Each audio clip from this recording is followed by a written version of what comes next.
साल 2024 की शुरुआत काफी ऐतिहासिक रही। जनवरी माह में अयोध्या में बने भव्य मंदिर में भगवान श्री राम के दिव्य मूर्ति की प्राण प्रतिष्ठा हुई, लेकिन ये अवसर भी हिंदू मुस्लिम राजनीति के भेंट चढ़ गया। इस मौके से शुरू हुआ हिंदू मुस्लिम राजनीति का दौर कई मोड़ से होकर गुजरा। राम मंदिर के बाद दूसरे कई धार्मिक स्थलों के सर्वे की मांग उठी, जिसका समापन साल के अंतिम महीने में हुआ, जब सुप्रीम कोर्ट ने सर्वे पर आखिरी फैसला आने तक रोक लगा दी।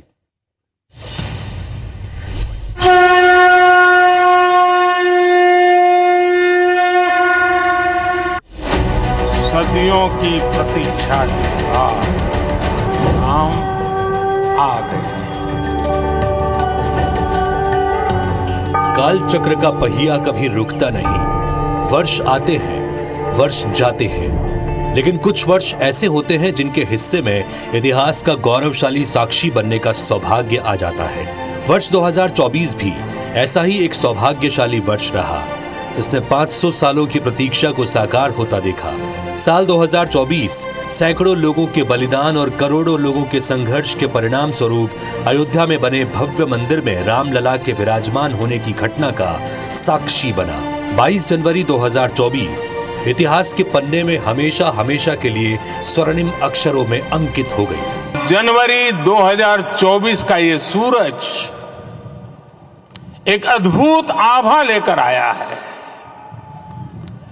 22 जनवरी 2024 ये कैलेंडर पर लिखी एक तारीख नहीं, ये एक नए काल चक्र का उद्गम है। अयोध्या में रामलला के विराजमान होने का धार्मिक और सांस्कृतिक महत्व होने के साथ ही राजनीतिक महत्व भी है। रामलला के टाट से ठाठ में पहुंचने के पीछे राजनीतिक कानूनी लड़ाई की लंबी यात्रा रही है।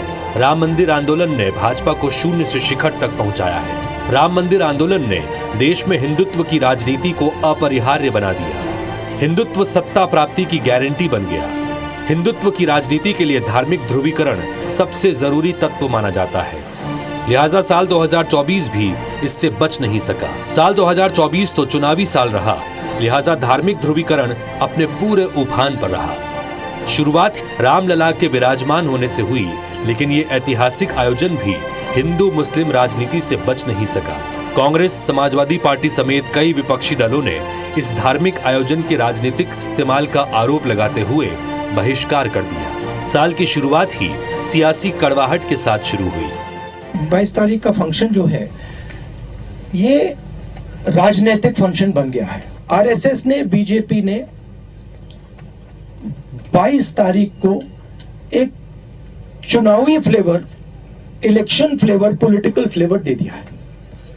इसीलिए कांग्रेस प्रेसिडेंट ने इनकार किया वहां जाने का। कांग्रेस पार्टी सदा सदा राम विरोधी रही और कांग्रेस पार्टी सनातन विरोधी रही। एफिडेविट दिया था आपने कि राम काल्पनिक है, राम का कोई ऐतिहासिक वजूद नहीं है। मैं यहां यह भी कहना चाहता हूं कि यह सनातन विरोधी भी है। आक्रांताओं के कब्जे से मुक्ति के बाद बने राम मंदिर ने बाकी विवादित धार्मिक स्थलों की मुक्ति का भी मार्ग खोल दिया।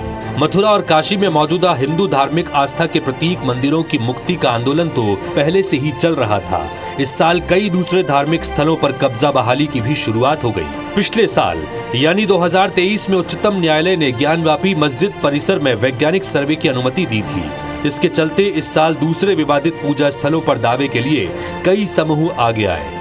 वहीं पिछले साल के आखिरी महीने में 14 दिसंबर 2023 को इलाहाबाद उच्च न्यायालय ने भी मथुरा में कृष्ण जन्मभूमि मंदिर से सटी शाही ईदगाह मस्जिद का अदालत की निगरानी में सर्वे कराने की अनुमति दी थी। हालांकि 16 जनवरी को सर्वे पर रोक लगा दी गई।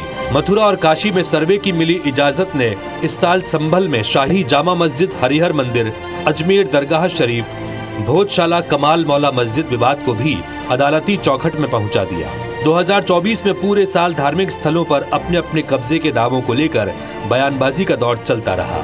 आजकल देखा गया है कि कुछ लोग जैसे विष्णु शंकर जैन जी और राखी जी, इन लोगों को हर मस्जिद में मंदिर खोजने की एक इन्होंने मुहिम शुरू कर दी है और यही हालात अगर रहे तो देश की सालमियत पर खतरा लगने लगेगा। मैं तो यही मानता हूँ कि जो हमारी ऐतिहासिक वस्तुएं हैं वो हमें मिलनी ही चाहिए और हमें लेनी भी चाहिए, चाहे जैसे भी हो, साम हो, दान हो, दंड हो, भेद हो, चाहे जैसा भी।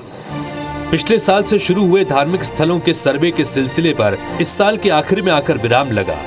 12 दिसंबर 2024 को सुप्रीम कोर्ट ने निर्देश दिया कि धार्मिक स्थलों या तीर्थ स्थलों के संबंध में कोई नया मुकदमा दर्ज नहीं किया जा सकता है।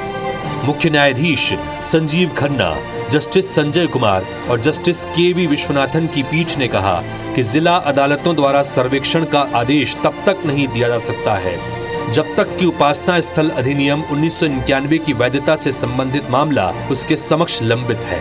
शीर्ष अदालत ने कहा कि हालांकि नए मुकदमे दायर किए जा सकते हैं लेकिन उन्हें पंजीकृत नहीं किया जाएगा और जिला अदालतों द्वारा कोई प्रभावी आदेश पारित नहीं किया जाएगा। धार्मिक स्थलों के सर्वे पर सुप्रीम कोर्ट की रोक के बाद धार्मिक टकराहट तो कानूनी तौर पर फिलहाल टल गई, लेकिन ये कड़वाहट साल 2024 के सियासी मिजाज में बरकरार रही। Bureau report IBC 24।